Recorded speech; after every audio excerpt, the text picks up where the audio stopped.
Hello and welcome to study IQ. मैं दिव्यांशी और आज मेरे साथ इस इंटरव्यू सेशन में जुड़े हैं an Indian forest officer of batch 2019 Saurabh Kumar ji. मैं वेलकम करती हूँ सौरभ जी आपका स्टडी आईक्यू पर। Thank you. So we are very glad that you have joined this session today and मैं सभी को बता दूं तो sir is an author of book named as Prelims Simplified which is doing wonders for many of the aspirants in India. So congratulations to you for mentoring a lot of people, lot of aspirants through your book. Thank you. Sir, since you are here and you've been guiding a lot of people with your book and आज हम prelims की ही बात करेंगे from start to end. लेकिन उससे पहले interview की शुरुआत में मैं आपसे जानना चाहूंगी आपकी journey Indian forest service officer तक की। Like basically, I graduated in 2010. I worked for 6 years, India and abroad. 3 years in India, 3 years abroad, and then I left job in 2016 to prepare for the services. Since I had a long work experience and computing that I was a little late for the preparation, I took mathematics optional, which is common to civil services as well as IFS, so that I'll have maximum number of mates to get into the services, and that worked for me. I could not get into the civil services, but I got into forest services by virtue of that maths. So that getting into forest service was already there in the plan. And 2019 I worked I cleared the exam, and all of you know that after clearing the exam there is some gap of 4-5 months before you join training. So many people started asking me that कैसे IFS का prelims clear करते हैं, क्या extra चाहिए। और actually मेरे case में ऐसा था कि मुझे क्लियर करना ही करना था। कई बार क्या होता है कि IFS का prelims उस दिन आपका अच्छा गया तो उससे prelims निकल जाता है, लेकिन with a certainty go into the examination hall saying that yes मुझे IFS का prelims भी निकालना है, वो थोड़ा डिफिकल्ट हो जाता है। तो मेरे लिए 2018 का एग्जाम ऐसा था जिसमें मुझे निकालना ही निकालना था, क्योंकि मैथ्स जैसा एक हेवी ऑप्शनल मैंने इसलिए लिया था क्योंकि अब मैंने मेंशन किया IFS भी करना था। तो फिर वो हुआ तो पीपल स्टार्टेड आस्किंग कि क्या है। तो देन आई थॉट कि चूंकि मैंने सेल्फ स्टडी की थी जनरल स्टडीज के लिए, तो मुझे लगा कि मुझे देना चाहिए कुछ वापस। सो बेसिक फ्रेमवर्क तो मुझे लवासना मसूरी जाने से पहले ही कर लिया था बुक का, and I started contacting publishers. And उसके बाद में एफसी होने के बाद में फिर थोड़ा सा टाइम निकालने के बाद I was trying 1 hour 2 hour a day in between covid first wave के।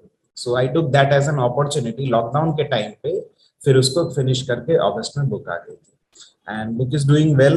2 editions I have already passed. 3rd edition we released day before yesterday, and I keep receiving feedbacks. So basically, and also I would like to say that I am not a person, I did not write it for money or something.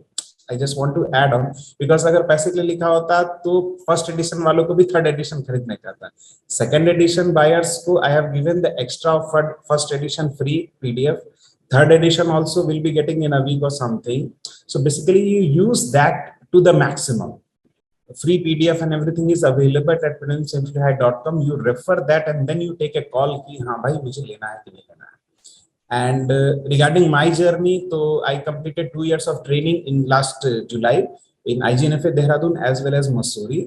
फिर उसके बाद यहाँ पे Karnataka forest department में I am presently working as assistant conservator of forest Dharwad sub division. सो अभी हमारा जो normal functioning होता है, एक सब डिविजन को हम लोग हेड करते हैं, हमारे नीचे clerical staff as well as field staff होता है। तो that is in some the journey till now. Sir आपने जैसे बताया कि 2010 में ग्रेजुएशन के बाद you had 6 years of work experience, 3 years in India और 3 years इन अब्रॉड। रुझान कैसे बदला सिविल सर्विसेज के लिए, क्योंकि एक बहुत ही stable and you were excelling in your career, you were not here in India as well. फिर रुझान किस तरीके से बदला, क्योंकि बहुत इंपॉर्टेंट होता है, it's very difficult to take a call at that point of your life कि अब सब कुछ छोड़ के सिविल सर्विस। हाँ, अभी क्या होता है ना कि जब हमारा मतलब I will be frankly speaking, see when you belong to middle class family, उसके बाद एक बार जब आपका मॉनिटरी ये जो इश्यूज है या जो भी है लाइफ में वो सब खत्म हो जाता है, then you start thinking about job satisfaction. ठीक है, और अब्रॉड में भी वर्क कर लिया, इंडिया में भी वर्क कर लिया। अब्रॉड में जो सीनियर पोजीशंस पे इंडियंस बैठे हुए थे, वाइस प्रेसिडेंट और वो सब, उनसे भी डिस्कस कर लिया। वो कहीं न कहीं इंडिया वापस जाना और कहीं न कहीं इंडिया को कंट्रीब्यूट करने का सिस्टम वो माइंड में रहता ही है। That is one. and also there was some issues in which my family or my relatives, they were encountering with the system. तो उसमें मुझे थोड़ा सा एक फील आया कि अगर if I can be part of the system, see अभी फॉरेन में जाके you work experience there, it was 41 nationality people in that company, ठीक है। तो आई वाज डूइंग गुड, तो फिर लगा कि जब अच्छा कर सकते हैं तो अपने देश के लिए, अपने लोगों के लिए अच्छा करेगा, थोड़ा सा भी कर पाए तो वो ज्यादा अच्छा रहेगा। तो that give me A call कि चलो छोड़ के आते हैं, एक ट्राई देते हैं। नहीं हुआ तो फिर तो वो जॉब है ही, तो दैट गिव मी पुश और pull to come and prepare once. And also one thing I'd like to highlight at that point, see मेरे केस में क्या था कि डर नहीं था नहीं होने का, ठीक है, क्योंकि नॉर्मली लोग प्रिपेयर करना शुरू करते हैं तो उनके पास ज्यादा टाइम होता है, मेरे पास 2 ही साल थे, ठीक है। नहीं होने के बाद मुझे वापस जाना था इंडस्ट्री में, बट आई नेवर फियर्ड कि नहीं होगा तो क्या होगा। It's just that I want to add this कि आप सब लोग अपने आप को एक अच्छा बेटर इंडिविजुअल पाएंगे यूपीएससी तैयार, बेटर इन्फॉर्म्ड इंडिविजुअल पाएंगे तैयारी करने के बाद। तो तैयारी बस इसलिए नहीं करे कि सक्सेस चाहिए, खुशी खुशी तैयारी करे, सक्सेस होगी।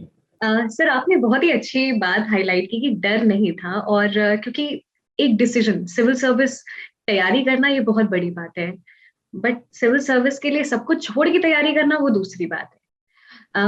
आपने जैसे बताया कि कन्विक्शन था, 2 साल थे, प्रिपेयर हुआ हुआ, नहीं हुआ तो you can go back to the industry. इस कन्विक्शन के साथ बहुत सारे एस्पिरेंट्स कैसे आ सकते हैं, आई थिंक ये इंडिविजुअल्स पे डिपेंड करता है, बट स्टिल एक कन्विक्शन जो आप अपने जर्नी से बहुत सारे लोगों को कन्वे कर सकें। कन्विक्शन के साथ ऐसे आ सकते हैं कि आप जो है you don't leave any stone unturned. मतलब मंडे को अगर सौरभ कुमार ने एक्स ट्राई किया है तो ट्यूसडे को एक्स प्लस डेल्टा एक्स और वेडनेसडे को एक्स प्लस 2 डेल्टा एक्स करना चाहिए, ठीक है। मतलब every day you should be a better individual, every day you should be trying कि कल क्या किया, उसमें क्या गलती हो, उससे अगले दिन इंप्रूव कर। सक्सेस आनी ही आनी है, देयर इज नो डाउट कि सक्सेस नहीं आएगी। सी अभी भी सिविल सर्विसेज का जो लेवल ऑफ कंपटीशन है, मतलब आई डोंट से कि कंपटीशन नहीं है, कंपटीशन है, but those who balance smart work and hard work, अभी भी स्कोप है। आप सोचो बहुत सारे लोग प्रीलिम्स से डर जाते हैं, लेकिन आप ये ध्यान दो, आप जो सर्विस एम करते हो that you are getting into rank 200 और 150 और समथिंग लाइक दैट वे। तो प्रीलिम्स में आप अगर 200 के अंदर आने का ख्वाहिश रखते हैं तो 10,000 के अंदर तो आना ही चाहिए, ठीक है। तो 10,000 के, मैं ये नहीं कह रहा हूं कि प्रीलिम्स इजी है, but methodically as well as calculation करो ना कि आपको आना ही चाहिए, ठीक है। तो अच्छा, अभी भी कट ऑफ तुम आप देख रहे होगे कि 50 क्वेश्चन जाता है, ठीक है। और मैक्सिमम जो बल्क होते हैं, बल्क में एस्पिरेंट होते हैं, वो जो अपने इन्वर्टेड यू का जो ये होता है ना कि मैक्सिमम लोग जो होते हैं वो कट ऑफ से 10 मार्क्स के अंदर आते हैं, और हर वो एस्पिरेंट जो होता है बाहर निकल के जरूर कहता है ये 4 क्वेश्चन मैंने ओएमआर ये कर दिया, वो कर दिया, ये मेरा पढ़ा हुआ था, ये नहीं था, वो था। So there are known mistakes, so I am not saying the exam is easy, but exam is doable, ठीक है। और कन्विक्शन के साथ ऐसे आ सकते हैं कि देखो होगा 50 साल पहले होगा कि civil services is the only thing, आज के डेट में civil services is not the only thing, there are multiple careers, iterations भी बहुत ज्यादा है सिविल सर्विस में। You will be finding that many people who do good in professional life, they come into services छोड़ करके फिर कुछ और कर रहे हैं, ठीक है। तो इट्स नॉट दैट कि आज से 50 साल पहले सिविल सर्विस, अभी क्या है 1980s 90s की बात कर ले कि नहीं, other career options were not that lucrative, but आज की डेट में इंटरप्रेन्योरशिप है, बड़े बड़े कंपनी में लोग हैं, लोग छोड़ करके जाते हैं करने के लिए, क्यों जाते हैं, तो इक्विवेलेंसी आई है ना। तो आप इसमें एक्सेल नहीं करेंगे, आप उसमें एक्सेल करेंगे, लेकिन आप हमेशा एक्स प्लस डेल्टा एक्स और एक्स प्लस 2 डेल्टा एक्स जो मैंने बोला ना, उस पर ध्यान दें, तो कन्विक्शन तो आना ही आना है। सर इतनी इतनी खूबसूरती से आपने समझाया इस बात को, श्योर बहुत सारे लोगों को मोटिवेशन मिलेगा कि जो सिविल सर्विस के चक्र में फ्यू में कई बार फंस जाते हैं, कंफ्यूज हो जाते हैं किस तरीके से एग्जामिनेशन प्रिपेयर करना है। जो कन्विक्शन की बात आपने की कि आप हर दिन अपने से बेटर हो, एक्स प्लस डेल्टा एक्स आपको बनना है, ये आपका कन्विक्शन होना चाहिए। सो वेरी वेरी जब बाहर इंटरेस्टिंग। निकले ना, जब जर्नी से बाहर निकले, वेदर इन सर्विस और विदाउट सर्विस, बस ये होना चाहिए कि मैं जो कर सकता था मैंने किया, मिलना नहीं मिलना तो अब ये है कितनी सारी चीजें होती है लाइफ में जो हमारे कंट्रोल से बाहर होती हैं। हम जो कर सकते थे उन्हें हमने किया। अभी सर्विस में भी आए हैं तो सर्विस में भी ऐसा नहीं है कि हर वो आदमी जिसकी एप्लीकेशन आती है उसको हम लोग कंसिडर ही कर सकते हैं। स्पेशली इन फॉरेस्ट डिपार्टमेंट हर वो आदमी जो एप्लीकेशन करने आता है वो लॉ के थोड़ा अगेंस्ट ही होता है, इंक्रोचर होता है।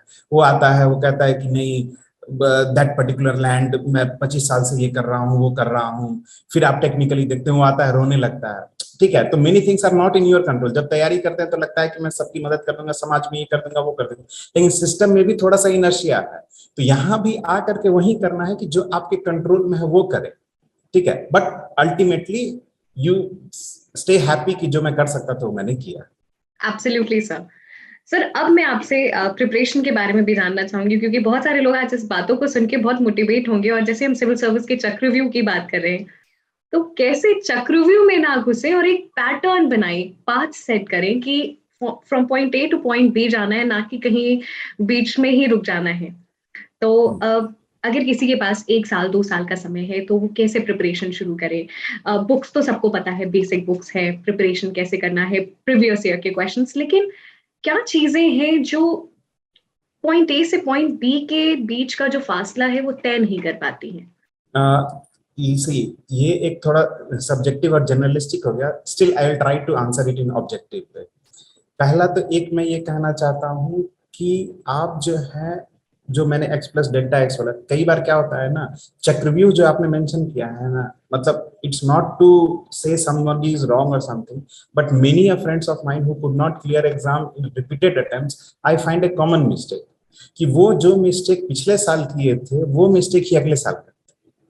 ठीक है, अभी एक अच्छा तरीका ये हो सकता है चक्रव्यूह को अवॉइड करने का कि आप जब एग्जामिनेशन देके निकले हैं, इनफैक्ट जब मैं मेंस एग्जामिनेशन देके निकला था और प्रीलिम्स भी एग्जामिनेशन 17 का देके निकला था, तो आई जस्ट रोट डाउन कि क्या क्या ऐसा था जो कि मैं इंप्रूव कर सकता था in two aspects, one in preparation and another in examination. Both are very different. Preparation में क्या है, ये वाला नोट्स पढ़ के गया था बट रिवाइज नहीं किया था, रिकॉल नहीं हुआ एग्जाम में। एग्जामिनेशन में टाइम मैनेजमेंट अच्छे से, आई एम जस्ट गिविंग 1 और 2 एग्जांपल्स। अपने पेपर को एनालाइज करने के बाद में ऑटोमेटिकली वो समझ में आएगा क्या क्या एक्स्ट्रा कर सकते थे। तो फिर यहाँ लिखिए प्रीलिम्स 2019 ये किया, ये इंप्रूव हो सकता था। और अपना जो रूटीन बनाए, अपना जो प्रिपरेशन को मॉनिटर करे, अपना जो एग्जामिनेशन टेस्ट सीरीज को अगली बार मॉनिटर करे, उसमें देखे कि वो गलती नहीं होनी चाहिए। See, suppose there are 100 types of mistake a human being can do. Your mistake will be different, my mistakes will be different. But if my 100 mistakes are there, I keep identifying those mistakes and start rectifying them. Slowly, I'll reach towards lesser. मैंने अगर अपने 60 mistakes भी avoid कर दिए ना, तो UPSC gives a scope for that 40% वाला mistakes sort of thing. ठीक है, तो वो आप अपना पैटर्न आइडेंटिफाई करें और उसको इंप्रूव करें। एक बात होगी। ठीक है, एक कॉमन मिस्टेक मैं देख रहा हूं कि बैलेंस आउट नहीं कर पाते। ठीक है, अभी आप ये भी समझने की कोशिश करें कि सिविल सर्विसेज में जो आएंगे एक दिन में लाइक 100 फाइल्स हैं या इस टाइप की चीजें हैं। ठीक है, तो यहाँ भी बैलेंस करना ही करना है। तो यूपीएससी में जो ऐसे कभी कभी बोलते हैं ना, ओशियन के नीचे जो भी है वो सब, सॉरी स्काई के नीचे जो भी है वो सब सिलेबस में है, तो बैलेंस आउट करना तो आना चाहिए। तो हर चीज को उसके इम्पोर्टेंस, मतलब जो भी उसका इम्पोर्टेंस है वो प्रोपोर्शनल होना चाहिए। अब पॉलिटी के क्वेश्चन इजी आते हैं या constitution is a well defined boundary. See polity में क्या है, कॉन्स्टिट्यूशन है, कॉन्स्टिट्यूशन के अराउंड पूछेंगे ज्यादा, मतलब रिलेटिवली अगर दूसरे सब्जेक्ट के देखा जाए तो सब्जेक्ट की लिमिटेड बाउंड्री है। ठीक है, तो उसमें क्या कर सकते हैं आप, तो उसमें आप ज्यादा फोकस लगा के उसकी क्वेश्चंस गलत ना हो प्रीलिम्स में, मेंस में, इस टाइप का ध्यान रख सकते हैं। ठीक है, फिर अब जब प्रोटेक्टेड एरियाज जैसे हो गया, एक मैं एग्जांपल दे रहा हूँ एनवायरनमेंट में, अब उसका बाउंड्री थोड़ा सा अनलिमिटेड सा है। क्यों? क्योंकि 500 प्लस वाइल्ड लाइफ सेंचुरी आप कैसे याद करोगे, 100 प्लस नेशनल पार्क आप कैसे याद करोगे? I am practically speaking, tiger reserve 51 है, तो आप ये सोच सकते हो कि अच्छा चलो मैं ये टारगेट करता हूँ कि 51 टाइगर रिजर्व जो है उनका डिफरेंट स्टेट्स कौन कौन सा है, क्या वन स्पीशीज और one particular thing I know. उसके बाद जो है अगर उसमें से आया तो आई विल आंसर, उसमें से नहीं आया इट्स ओके। ठीक है, तो इस टाइप का अप्रोच डिफरेंट सब्जेक्ट्स में और डिफरेंट इसमें आप बना के रखना। ठीक है, तीसरी चीज मैं हाईलाइट करना चाहूंगा कि all 3 stages of examination needs both hard work and smart work. Prelims में हार्डवर्क क्या है, सिलेबस कवरेज, स्मार्ट वर्क क्या है, exam temperament, as well as अगर आपको नहीं आता है question. Still you will be able to solve those questions through option combination in many cases. I am not saying all. और तुक्का भी नहीं लगाना है, इंटेलिजेंट मतलब गेसिंग करना है, गेसिंग नहीं करना है, इंटेलिजेंट गेसिंग करना है with a factor of probability that yes it is true. सोचने का तरीका एग्जामिनेशन पेपर सेटर जो है उसके सोचने का तरीका, क्योंकि पेपर सेटर क्या करेगा, पेपर सेटर को कहीं पे किसी भी बुक में आपको इनकरेक्ट स्टेटमेंट मिलता है नहीं, बुक में आपको करेक्ट स्टेटमेंट ही मिलता है, उसको इनकरेक्ट स्टेटमेंट बनाना है। देखिए ह्यूमन बीइंग उसको इनकरेक्ट स्टेटमेंट कैसे बना सकता है। अब मान लो XYZ person participated in freedom struggle at Satara, ठीक है, मैं जस्ट एक एग्जांपल दे रहा हूं, इसको इजीएस्ट वे क्या हो सकता है इनकरेक्ट स्टेटमेंट बनाने का, ABC पार्टिसिपेटेड इन सतारा और XYZ पार्टिसिपेटेड इन झारखंड, ठीक है, तो ये क्या हो गया, तो आपका जहां XYZ और ABC या सतारा या झारखंड आया है तो एक बार माइंड में क्लिक करना चाहिए, अपने प्रीवियस मेमोरी से चेक करना चाहिए, वो हो गया, ठीक है। फिर आते हैं मेंस में, हार्डवर्क एंड स्मार्ट वर्क क्या है। मेंस में हार्डवर्क से आपका कवरेज, स्मार्ट वर्क है सबसे पहला पेपर कंप्लीशन। बहुत सारे लोग इसी में रह जाते हैं बाहर कि पेपर कंप्लीट नहीं हो पाता है इसमें, ठीक है। तो अब सबसे पहले तो टाइमली पेपर कंप्लीशन हो गया, फिर डिलीवरी, आपको कुछ आता है, आपके घर में है, आपके दिमाग में है, आपके नोट्स में, कोई फर्क नहीं पड़ता, अगर पेपर में नहीं है कोई वैल्यू नहीं। आपने 1000 न्यूज़पेपर के नोट्स बनाए थे लेकिन आप वहां लिख करके नहीं आए हैं, कोई फायदा नहीं। तो आप उतना ही करें जितना डिलीवर कर सके। In fact I would like to add कि एग्जाम से 10 महीना पहले, 6 महीने पहले उतना ही पढ़ें या उतना ही ये करें जितना आप जा करके एग्जाम में डिलीवर कर पाएंगे, वो एक क्वांटिफाई करते रहिए। अब आते हैं इंटरव्यू स्टेज पे, इसमें भी हार्डवर्क स्मार्ट वर्क है। इसमें हार्डवर्क क्या है, नोइंग अबाउट योर सेल्फ, ठीक है, जैसे आपका स्टेट हो गया, ये हो गया, वो हो गया, प्रोबेबल क्वेश्चन वो सब तैयार करना। स्मार्ट वर्क क्या होगा, डिलीवरी, अगेन क्या, तो अब जैसे मान लो सबको पता है यूपीएससी के इंटरव्यू में वो एक टेम्परामेंट भी चेक कर सकते हैं। जैसे मेरा थोड़ा स्ट्रेस्ड इंटरव्यू था, बसी सर ने लिया था, ठीक है, 3-4 क्वेश्चन लगातार आंसर किया। उन्होंने कहा, जैसे I will give that example, that he asked me where is Malacca strait, I told, तो मलक्का स्ट्रेट का इंपॉर्टेंस क्या है तो मैंने बता दिया। अब उन्होंने पूछा मलक्का स्ट्रेट का विड्थ क्या है, मैंने बोला sorry sir I don't know. उन्होंने बोला टेक अ गेस, मैं बोला sir that also I can not. उन्होंने पूछा मलक्का स्ट्रेट का अंडमान से डिस्टेंस क्या है, मैं कहा नहीं मालूम, गैस लो, गैस भी नहीं ले सकता। उन्होंने पूछा मलक्का स्ट्रेट से मेनलैंड का डिस्टेंस क्या है, मैंने कहा सर वो डिस्टेंस तो एग्जैक्ट पता नहीं, can I take a guess, बोलते नहीं you can not take a guess, ठीक है, दैट वे। इसी तरह एक बार और हुआ था, जब मैं रफ वर्क करने के लिए पेंसिल पूछा तो एक बार और पूछ चुका था, तो बोलते हैं कि इतना रफ वर्क करना ही था तो सीए बन जाता, समथिंग लाइक दैट, थोड़ा स्ट्रेस देने का।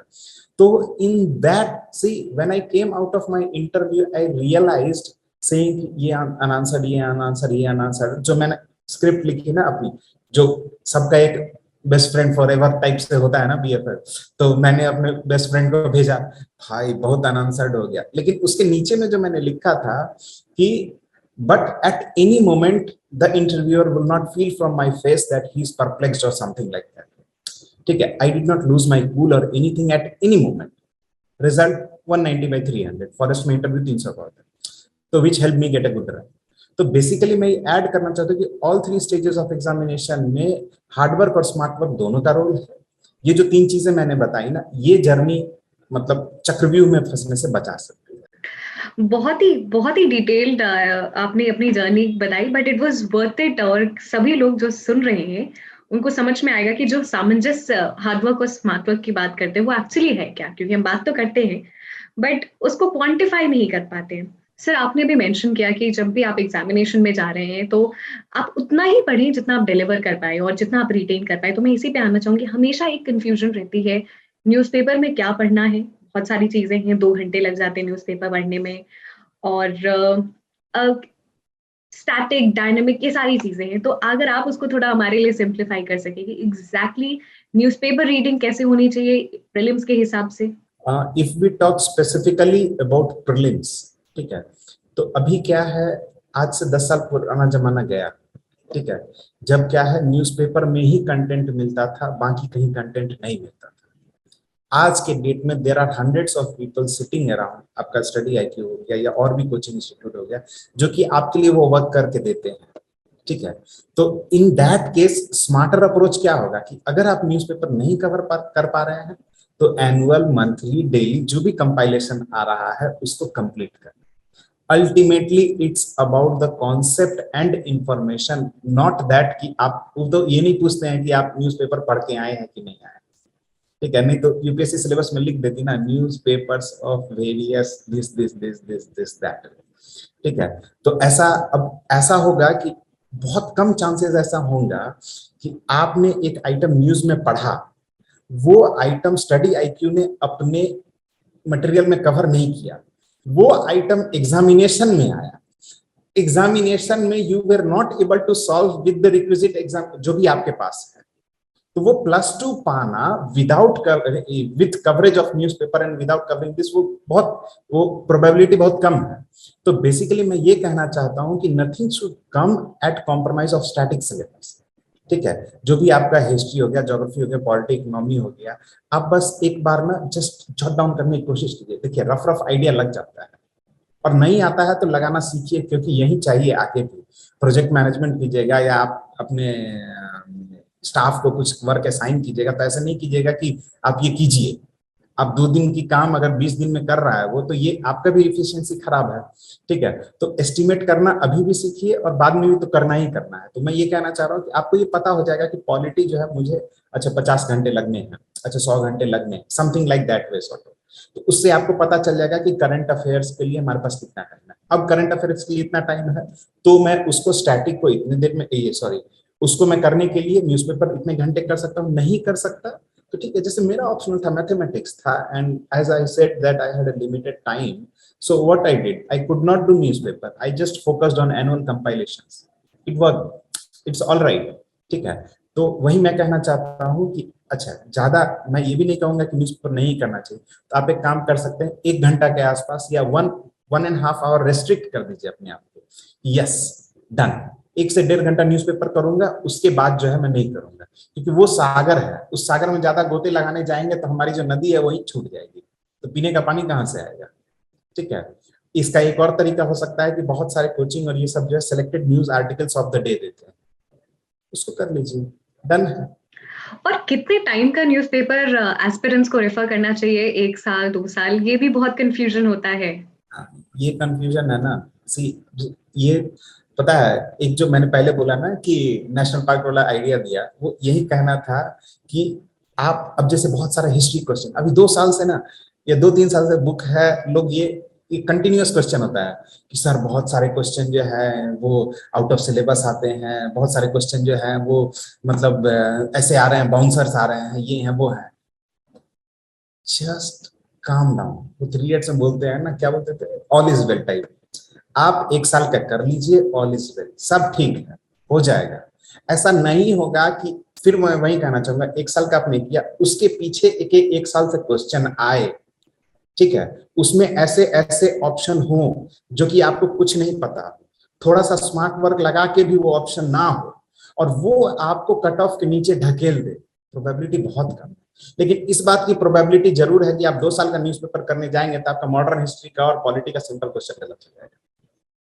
ठीक है, तो अभी क्या है, हिस्ट्री में भी कहते हैं बहुत सारे केस में क्या करेंगे, मैं हिस्ट्री का एग्जांपल इसलिए दे रहा हूँ कि बहुत ज्यादा हिस्ट्री में ये क्वेश्चन आ रहा है मुझे चैट वगैरह पे कि एंशिएंट मिडिवल में यहाँ से आ रहा है, ये किताब पढ़ लूँ, वो किताब पढ़ लूँ।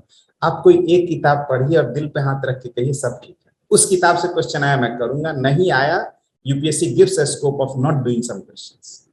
ठीक है, तो मेरे ख्याल से तो 1 साल का newspaper and current material is good enough. पीछे जाती है तो सबके लिए वही है ना, it's a relative exam. Sir UPSC prelims की बात करें तो कंपटीशन बहुत बढ़ता जा रहा है, अनप्रेडिक्टेबल हो रहा है, क्वेश्चंस टैकल नहीं हो रहे जो पढ़ के जा रहे हैं, तो व्हाट इज दिस सिनेरियो, मैं आपसे जानना चाहूंगी क्योंकि बहुत सारे एस्पिरेंट्स के बिहाफ पे मैं आपसे पूछ रही हूँ। 6 साल से तो प्रीलिम्स मैं देख रहा हूँ, क्यों, क्योंकि 17 का देना था तो 16 का एनालाइज किया था, इनफैक्ट और पीछे का एनालाइज किया था, और मैंने बोला ना कि मुझे निकालना ही था आईएफएस का प्रीलिम्स, तो मैंने और थोड़ा ज्यादा एनालाइज किया था, वहीं से बुक की शुरुआत भी हुई। 16 में पेपर हुआ, 17 में पेपर हुआ, तो 16 वाले बोले बहुत टफ है यार, बहुत बहुत उल्टा पुल्टा क्वेश्चन है। 18 में हुआ अलग लेवल, ठीक है, 18 में देखे तो हम लोग निकल लिए। फिर उसके बाद में 19 का भी एनालाइज किया, इनपुट मिली, नहीं नहीं पीछे के तो ठीक थे, अब के और गड़बड़ है। 20 वाला तो यार सब पीछे के खत्म हो गए, ये तो सबसे टफ था। और 21 वाला तो मतलब कोई बात ही नहीं करना है, ठीक है। तो हर साल जो है, see there is an element in society as well as आपके फ्रेंड सर्किल में जिसको मजा आता है ये बोलने की पेपर दिन ब दिन टफ होता जा रहा है। ऑफ कोर्स टफ होना नहीं होना का इंडिकेशन इज कट ऑफ, ठीक है। तो कट ऑफ जो है वो मोर और सो 100 के नीचे गया है, तो ओवरऑल डिफिकल्टी लेवल थोड़ा सा इंक्रीज हुआ है। बट अगर हम उस 100 में से 20 एक्सट्रीम क्वेश्चन निकाल दे, फॉर एग्जाम्पल सपोज, ऐसा भी नहीं है उस 20 क्वेश्चन में होगा नहीं, क्योंकि बहुत सारे टफ क्वेश्चन जो सो कॉल्ड टफ क्वेश्चन है उसका answer themes in Indian history जो हिस्ट्री वाली किताब है या आपके बेसिक बुक है उसमें मिलता है। चलो मैं उस पर भी बात नहीं कर रहा हूँ। 20 क्वेश्चन हटा दें तो जो 80 क्वेश्चन है उसका पैटर्न मिला जुला के सेम है, ठीक है। थोड़ा 10-5 इधर उधर होता है, but it gives you enough leverage. क्यों? क्योंकि कट ऑफ कम है। अब जैसे मान लो इस साल का जो स्पोर्ट्स का क्वेश्चन आया था और अवार्ड्स का, लोग कहेंगे क्या क्वेश्चन आ गया आउट ऑफ ब्लू, यूपीएससी कभी पूछता ही नहीं था। क्या ही फर्क पड़ता है, तुमको मेंस लिखने से मतलब है ना। वो 3 क्वेश्चन कोई भी तैयार करके नहीं गया था, overall it did not affect the cut off. Cut off मतलब जैसे 97 पे इवैल्यूएशन हो गया एक तरह से मान लो, कुछ लोग कर आए होंगे, लेकिन डोंट, अगर वहीं पे 2 सीट होती ना प्रीलिम्स में लेने के लिए, तो वो 3 क्वेश्चन बहुत ज्यादा इंपॉर्टेंट हो जाते हैं, क्यों? क्योंकि जो पढ़ के गए। लेकिन दे टेक 10,000 पीपल। कभी ये सोचा है कि यूपीएससी नोटिफिकेशन में क्यों लिखा है प्रीलिम्स होता है, लोग इतना प्रीलिम्स के लिए पढ़ते हैं, प्रीलिम्स का मार्क्स का 1% भी ऐड कर देते फाइनल रैंक लिस्ट में। सी 1750 का ये रखा है, 275 का मेंस रखा, इंटरव्यू रखा है, 25 मार्क्स रख लेते प्रीलिम्स का, 100 मार्क्स रख लेते।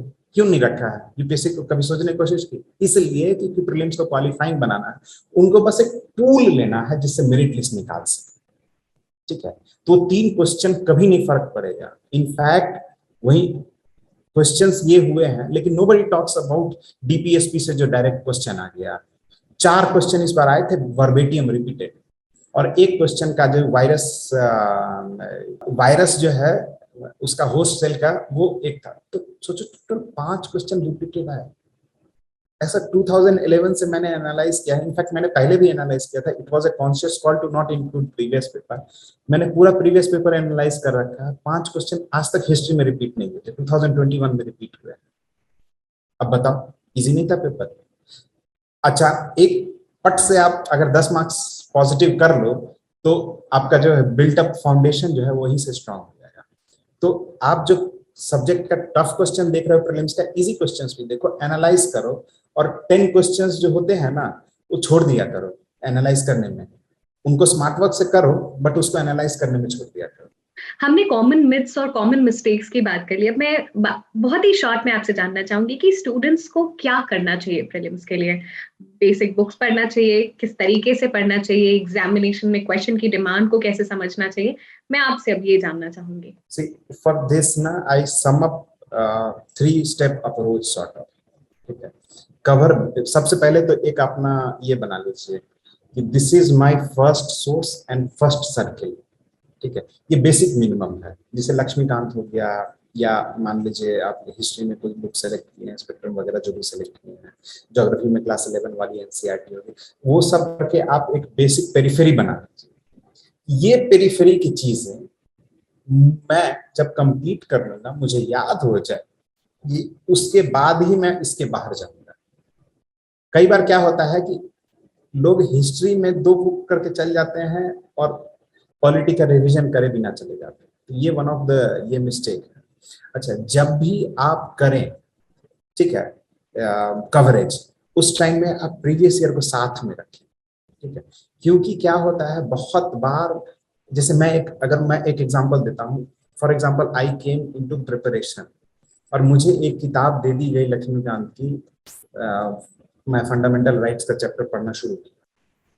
अब पढ़ना शुरू किया, मैं एक एक लाइन पढ़ रहा हूँ, एक एक लाइन याद करने की कोशिश कर रहा हूँ, एक एक लाइन रट्टा मार।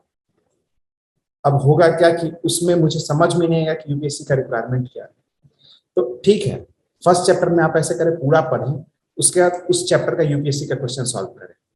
आपको ऑटोमेटिकली समझ में आएगा कि अच्छा ये वाला इंफॉर्मेशन, इस टाइप की इंफॉर्मेशन छोड़नी थी, इस टाइप की इंफॉर्मेशन पे स्ट्रेस देना था। अगली बार जब आप डीपीएससी पढ़िएगा तो आपको थोड़ा सा आइडिया लग जाएगा।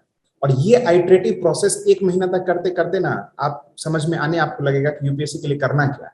फिर आप दूसरों को बताइएगा कि हाँ भाई ये वाला टाइप में ये वाला इंफॉर्मेशन छोड़ना होता है। पार्लियामेंट और स्टेट लेजिस्लेचर चैप्टर आते आते आपका कॉन्सेप्ट एकदम क्लियर होगा। तो आप जो बेसिक बुक कवर कर रहे हैं उसके साथ में आप यूपीएससी प्रीवियस ईयर रखिए, ठीक है। यूपीएससी प्रीवियस ईयर करने के बाद में आपको आइडिया भी लग जाता है कि what is going to be next और समथिंग लाइक दैट वे, तो that acts as a checklist. कई बार क्या होता है कि हो सकता है वो चीज आपके सब्जेक्ट में ना हो, बेसिक बुक में ना हो, ठीक है। तो आप ज्यादा इधर उधर ना भागे, आपका जो सप्लीमेंट्री मटेरियल है अगर उसमें है तो ठीक है, लिख के नोट बना ले, नहीं तो विकिपीडिया का फर्स्ट पैराग्राफ, ठीक है। जैसे मान लो कोई भी चीज सिंपल सिंपल वो आइडिया लग जाता है कि कितना पढ़ना है उसका, तो वो करके उसको आप अपने नोट्स में या किसी में इंसर्ट कर लें, ठीक है। ये हो गया, फर्स्ट हो गया सिलेबस कवरेज, दूसरा हो गया गैप एरिया कवरेज, ठीक है, और तीसरा हो गया स्मार्ट स्किल्स, ठीक है। वो क्या, वही प्रीवियस ईयर जब आपने सॉल्व किया है उसी बीच में विथ इनकम्प्लीट इंफॉर्मेशन ऑल्सो, जैसे हमने अभी XYZ लिव्स इन सतारा वाला एग्जाम्पल किया था, ठीक है। आपको हो सकता है कि माइंड में, मेमोरी में कहीं से ये याद आ रहा है कि XYZ ने ये फ्रीडम स्ट्रगल जो है वेस्टर्न इंडिया से किया था, XYZ आया क्वेश्चन स्टेटमेंट में, यू स्टार्ट थिंकिंग कि XYZ कहाँ आया था आपके इसमें, that will give a hint, ठीक है। तो उस तरह से आप बिना जाने भी, जैसे मेंस में क्या करते हैं, खाली छोड़ के आते हैं, नहीं छोड़ के आते हैं ना। आर्कटिक का कुछ क्वेश्चन आया था 2018 मेंस में, नहीं कुछ आता है तो आर्कटिक के बारे में जो आता है लिख के आइए, मतलब वो क्या कहते हैं, रिलेवेंट नहीं मिला तो रिलेटेड लिख करके आइए, ठीक है। तो उसी तरह प्रीलिम्स के क्वेश्चन में अगर रिलेवेंट या कंटेक्चुअल इंफॉर्मेशन अवेलेबल नहीं है तो रिलेटेड इंफॉर्मेशन सोचिए, उससे आपको मिलेगा। जैसे इंडियन फॉरेस्ट सर्वे रिपोर्ट जो है उसमें छत्तीसगढ़ और महाराष्ट्र और इसका 2018 में क्वेश्चन आया था या 19 में अरेंज करने का फॉरेस्ट कवर। अब छत्तीसगढ़ और महाराष्ट्र फॉरेस्ट में आपको क्या पता है, छत्तीसगढ़ एमपी से अलग हुआ है, ज्यादा फॉरेस्ट एरिया उधर किया है, उधर नक्सल प्रॉब्लम्स ज्यादा है, महाराष्ट्र का एरिया ज्यादा है, महाराष्ट्र का एरिया जो है वो उस ईस्टर्न साइड में ज्यादा फोकस्ड है। ये सब आपको आइडिया देगा परसेंटेज कवर का, ठीक है। और यूपीएससी में जैसे 4-3-2-1 को अरेंज करना तो फिर ऑप्शंस को जब आप वे कीजिएगा तो आपको पता चलेगा 4-3 में हमको एक पता चल गया तो काम हो जाएगा, ठीक है। तो ये हो गया स्मार्ट स्किल्स, तो ये 3 स्टेप हो गया, एक हो गया बेसिक बुक्स, दूसरा गैप कवरेज, तीसरा स्मार्ट स्किल्स, डन।